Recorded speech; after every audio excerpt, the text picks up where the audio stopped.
भंडारा जिल्ह्यातील अलीकडील घडामोडी विविध क्षेत्रांमध्ये चर्चेत आहेत. विशेषतः जिल्ह्यातील ताज्या बातम्या गुन्हेगारी, राजकीय बदल आणि सामाजिक विषयांशी संबंधित आहेत. भंडारा जिल्ह्यात पवनी तालुक्यात वाघाच्या हल्ल्यात एका गुराख्याचा मृत्यू झाल्याची घटना घडली आहे. या प्रकारामुळे परिसरात भीतीचे वातावरण निर्माण झाले आहे. वन्यजीव आणि मानव संघर्षाचा हा आणखी एक उदाहरण मानले जात आहे.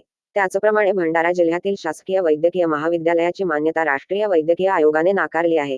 याचा कारण रिक्त जागा आणि अपुऱ्या सुविधांचा ठपका ठेवण्यात आला आहे.